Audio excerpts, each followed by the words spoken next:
How many of your artists have homes in Nigeria or even a home in Nigeria? There are so many Nigerians in so many nations and they have homes there. So even the artists will come there and they will relax. As a Ghanaian artist, how many Ghanaians do you know in Nigeria that own mansions? See, there are Ghanaians that own mansions in Nigeria. Take it from me. Don't let anybody deceive you. Yes, they may be quiet, but they exist. Find out. Walking down the streets, feeling the breeze, in the sunshine state where dreams come with ease. Palm trees swaying with the ocean in view. This is the place where I always feel brand new. Sipping on a smoothie, chilling by the shore. Got my shades on, feeling like I can't be ignored. Sun-kissed skin, feeling so alive in the soft rap game. I strive to thrive. Waves crashing on the sand as I ride the vibe. Soft rap flowing. I admire your truth, okay? And I love it when people speak the truth, whether it is going to hurt me. However, for this truth to work, there are certain things that will be addressed. The entertainment industry of Ghana will not survive if they don't learn this from Nigeria. Hello beautiful people, welcome to my channel. My name is Qinspride. There are some things I'm going to tell you. I know that when I ask you about Nigerian music or the entertainment industry in Nigeria, how is it doing so far? Of course, you will tell me how beautiful, how massive, how gigantic, and developed the entertainment world is, or the entertainment industry is in Nigeria. However, before they got here, they were somewhere. Now, this video is for brothers and sisters who are sensible, those who get sense. Now, come. If your brain they touch, like if your brain they do something like score, if you get score somehow for brain, please, I take a begona. Skip my video. We are here to talk to people who are sensible. I'm here to tell you the truth that so many celebrities may not be able to tell you, because a lot of celebrities, they've mastered the art of praising you or telling you things you want to hear. And again, most of them, they are reserved with their statements because they know that their words easily get twisted, and so they don't want to be dragged. What are the things that you need to do as a Ghanaian in the entertainment sector for you not to die off? Before we get to that, let's go back to the 2000s. I know that a lot of my brothers and sisters, especially those of late millennial and the Gen Zs, may be surprised about what I'm about to talk about. I am going to summarize this because of time. Before the early 2000s, foreign music dominated the Nigerian entertainment industry. And when I say foreign music, I'm talking about the R&B, the blues, the Western music, the hip hop, the raps. These dominated the music industry in Nigeria. For the local music, we had music like the Bata music, the Afro Juju, the Fellas, the High Life, the Ogene songs. This music, we are good, sweet, they are melodic. Alright, we occasionally vibe to this local music, especially our elders. However, for the youth, because Nigeria is a nation whose more than half of the population are youths, and so these youths, they want where they will vibe, where they will rock, shake their body, dance. So it was more of the Western music, the blues, the R&B, Celine Dion, the Westlife, Backstreet Boys, 50 Cent, the rap, the hip hops. Yes. So they went that route. It was trending. And even then, there will be shows organized. These international artists will be invited into Nigeria to come and perform. Nigerians, we are paying huge amounts of money for these international artists to come. Not just that, they will pay these artists up to 7 through 10 times of what they will pay our local artists. And when I mention local artists, I'm talking about artists that are from Africa. And this continued. And of course, the DJs and and the event organizers didn't really pay any mind because business is business. People were coming. A lot of people were booking for shows. A lot of people were paying for tickets. So it boomed. It got to a point whereby this international artist started abusing the power. In fact, most times they will appear late on their own show. They will headline shows. They will attend the shows late. They will perform few hours and they are done. In the early 2000s, a shift began. If you want to take over, it must not be abrupt or you lose everything. We've known that our people vibed a lot to Western music. We needed to incorporate that into what we are doing. So it's going to be a gradual shift. And so the media, the television stations, the radio stations influxed Ghanaian music more, Congolese music more. So it was more of Congolese, Ghanaian and neighboring nations music with Nigerian music in our TV stations, in our radio stations, plus the Western music. And gradually they shifted the Western music aside. And so in the early 2000s, it was more of Ghanaian music, the VIPs, the R2Bs, and a lot of collaboration commenced. Then even to get more collaboration, because if you are telling the nation to play your music, you have to put something quality out there. You have to put something that has quality out there. So a lot of Nigerians went to Ghana, collaborated with a lot of Ghanaians. Some Ghanaians came to Nigeria, collaborated with a lot of Nigerians to make music. Because so many Ghanaian music were a hit in Nigeria. Alright? They are honkers, the VIPs. They made a lot of wave in Nigeria. And so, people like Two-Face Idibia, then African Queen was reigning. You are my African Queen. Two-Face featured the VIPs and they came up with My Love. Tony Tetula featured Ghanaians to bring up the I'm in love with two women. I'm in love with two women. I don't know which one to. So there were lots of collaborations, and our airspace was filled with Ghanaian music. We wanted. See, I'm gonna use the word learn. It is better to tell ourselves the truth. It is good to learn from people. It is not just Nigerians that people learn from. We also learn from Ghanaians, right? See, they have beautiful patterns of music. Take it from me. During that time, their people waxed stronger. They were better.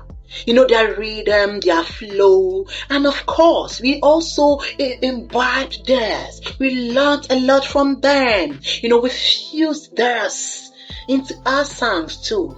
So we collaborated with them because when a lot of Ghanaians are making hit songs and they were making wave in Nigeria, you don't just come and say, oh, in Nigeria, and so stop listening to Ghanaian content. It will not work. So what did we do? We collaborated more with them. We learned from them. The moves, the rhythm. We also learned from the Western world. We fused it with our own afros and we came up with hits. Even then that we collaborated a lot with them, it was pushed out there on television and on the radio stations. There was nothing like play 80-20. No, it was a local content policy which nourished the idea of playing more of African music than Western music. We wanted to teach our people, our culture, our African culture, not the Western culture. There were lots of derogatory terminologies being used by the Western musicians that our elders abhor. So, we needed to groom our people. We had a lot of Ghana high life, Ghana music that our elders played. They played our high life, our music. The cultural exchange was massive in the early 2000s. We learned from them, they learned from us. And gradually our people decided that, all right, now we've got our sound, we have our voice. We needed to learn the art of making music. music from the Western world. We learn vibe from them. We also learn vibe from Ghanaians. We learn vibe from our own people. So our people studied all this and started growing stronger. All this why? They didn't come up with any policy of stop playing Ghana, stop playing Ugandan music, stop playing Congolese music. No. Awilo Logomba trended. Azonto trended. So many foreign music was still trending because Nigerians, we love good song. We vibe to good songs. If your song is not good, they will not vibe to it. Listen, don't feel that support your own. When we don't vibe to it, we don't support, we don't vibe. I decided to give you a background narrative so that it will be easier for you to understand what I'm talking about. Now, what do you have to do?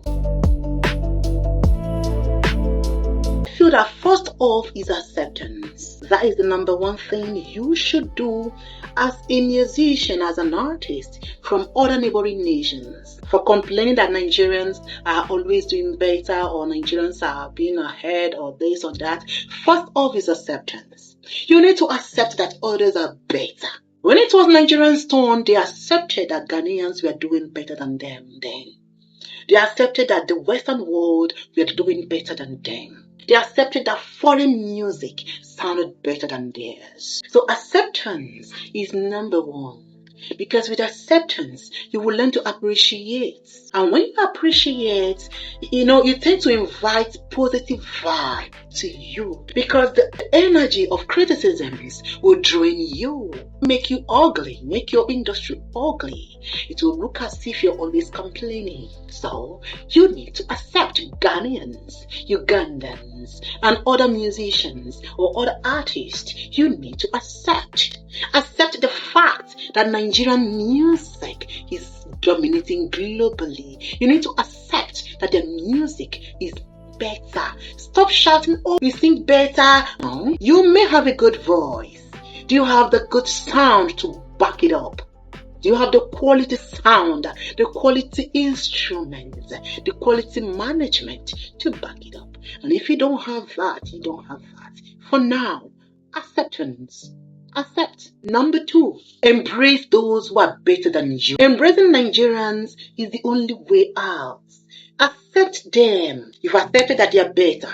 Embrace them. Welcome them into your fold so you will learn one or two things from them. You may have a good voice, just like Nigerians did, but you needed to learn the sound. You need to understand how the sound works. You need to work with them, vibe with them, flow with them, try to enter the studio with them to see how they produce their music. Third is investments. You as an artist, you need to do a personal investment. You're going to work first on your charisma. You work on your stage performance. The strength, your stage strengths, alright? Then, you also need to invest in your arts. What kind of management do you have? Who is your manager? So many of you do have managers that you order around. Listen to me. If you want to become a professional, you must hire professionals. That is investment. You must hire people who will direct you. Yes, you are the one paying them, but they will need to do works that will ensure you earn well. You need to have managers that will direct you. Managers who are not afraid of you. Some of you will go and hire managers that are your cousins, your elder brothers, your younger brothers, or your friend. Any little thing, you start insulting them up and down. No, that is not how it works. You hire managers that are better. In fact, sometimes you need to apply for your manager to even accept you. Sometimes they will turn you down because you will have to get somebody who is on a higher pedestal. That is why they are managing you, because they want to groom you. They want to make you better. If you cannot get a manager that will tell you, I'm canceling your performance, and you'll be like, okay, yes, sir. All right, no problem, sir. Then you don't have a manager. It is not a manager that you will call and say, oh, I want to go for this show, and they will try to explain to you, you will shut them down. That is the problem that most of you artists do have. And that is why you'll be running a one-man management or one-man leadership. That is wrong. Pay good money. Try and Source for money. Look for people that will invest in you. That is why I said investment is very important. Go and meet people. Some of you think that you will stay in your home and you will attract investors. For goodness sake, these people are paying for you to work. So you need to meet with them. I don't know why some of you feel so entitled. Source for investors, dear brothers and sisters. If you want to be a better artist, source for investors. People that will pay good money on your head so that they will be able to reap proper fruits of their labor. You don't expect me to invest millions and I won't get anything out of it. Nobody wants to invest in a lazy person. Work hard. Dear brothers and sisters, you need good money to get a good sound. If you want to make quality music, you need quality money. See, most of this music you listen to, the production is top notch. You need money and you need it to flow. You need 1, 2, 3 investors. And for them to invest in you, you need to make them believe in you. You need to work for it. You need good money to pay good managers. You need good money to pay good production team. You need good money to pay good backup team. You need good money for a good studio work. You need good money for a good studio sound. You need good money for production quality. So, you need to search for it. Now, it may not be the first thing to do. You may start small until you're ready to hit it big. When you start performing small, you get smaller investors. You try to grow your music. You climb from step 1 to step 2. Some of you want to climb from step 1 to step 10. Now, what do you do next? Tourism. Move out of your comfort zone. Which country is the biggest market in the whole of Africa? Nigeria. If you're a musician that has sense, if you're an upcoming artist and you have sense, Nigeria is your dream. So you need to pack your bags. Luckily for most of you, you do not require visa. You do not need to get visa on arrival or e-visa. Move! Nigerians moved when it was their turn. Move and enter Nigeria. It is not about, this is what they said Nigerians love. Do not rely on hearsay. You're pursuing a career. Move. When you enter Nigeria, try to make contacts. Attend shows, go to clubs and observe them. Observe the DJs, Try to watch the DJs, the kind of music they're always playing, what is captivating people, what kind of sound are people resonating with, the sound they are dancing and vibing to. That is what you need to find out.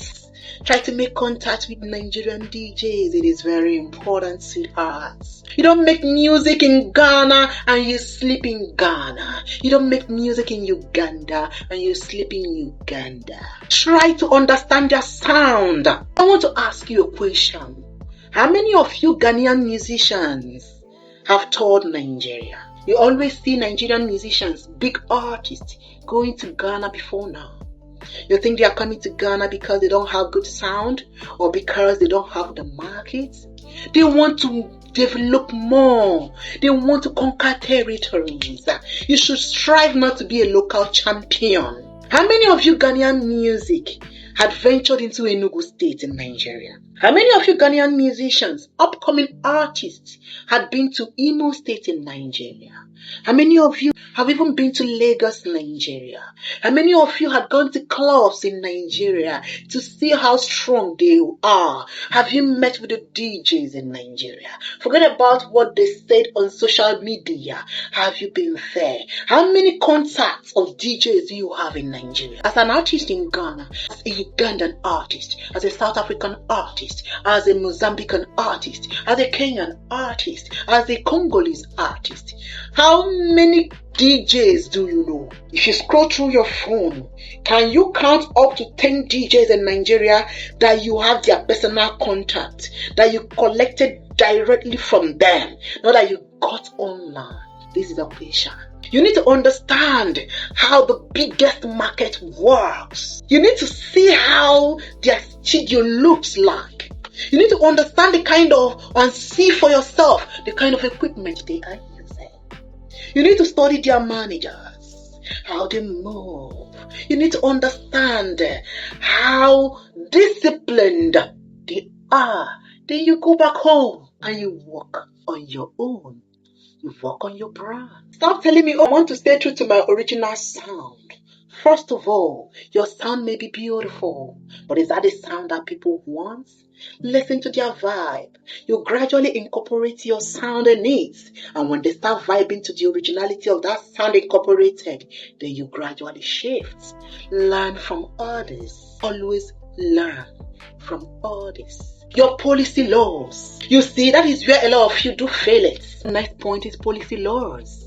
You see, this is one of the problems of so many of you from different nations. Your gatekeepers, your industry gurus, your entertainment pundits, the makers out there, they need to liaise with your government to ensure that you own your music or your craft. They should put it into law that your royalties must be given to you. You know, in Nigeria in the early 2000s, we battled with that. There were lots of court cases of ownership to music or ownership to arts or ownership to songs. Because if you work so hard and there is, piracy, it is not good. They need to warn your television stations not to play any music if they are not going to pay the royalties. Just like what your Ghanaian TV stations are doing. They will take our movies, they will just download it and they will start showcasing it for free. Or they want to make money from people.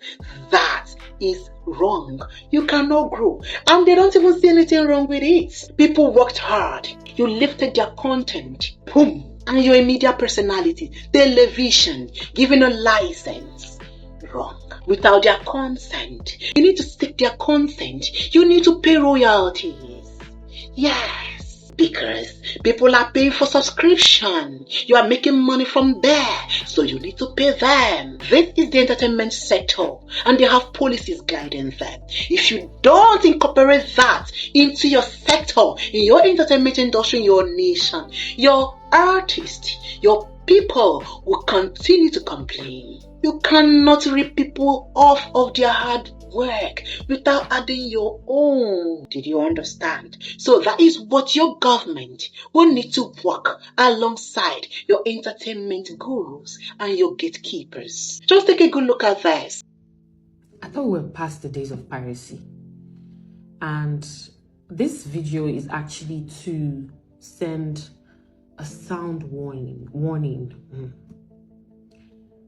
It's not a threat, but at the same time, it's a very sound warning. You know those people that take your thumbnail and your title and pretend like it's the same film for clickbait? Please, I'm begging you now. Let's all remember that we used an email address to open a YouTube channel. You can be traced, you can be tracked, you can be found.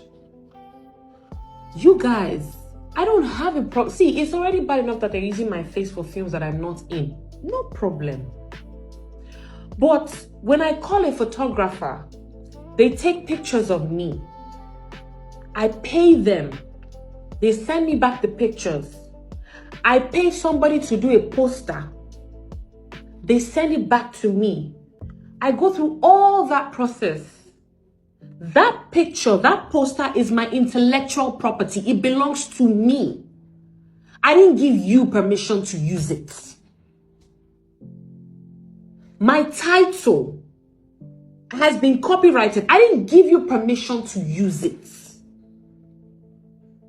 It's a different thing if, okay, like a movie, Homecoming, and then The Homecoming. That one is fine. But when you use my actual title and my thumbnail, then we have a problem.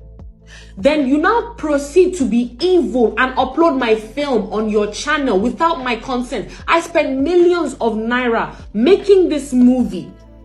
You know what it means to cast top actors? They charge me and I gladly pay because they bring their A game. Then I'll now do all of that day and night. Sometimes you don't sleep. Crew members will suffer. They won't go home. We just walk round the clock. Then you will now sit down at the comfort of your home and lift my film and put on your channel. That TV station in Ghana, I'm talking to you. Don't put my movie up. I didn't give you the permission to. I don't even want, before I was even like, well, let's talk to me. Let's discuss on how we can both share. I don't want your money. Don't put my movie up. All the TV stations in Ghana that put my movie, I didn't give you permission to. Don't put my movie up. This is wrong on so many levels, my dear brothers and sisters. If you did not see anything wrong with this, then your industry will not grow. You do not rip people off.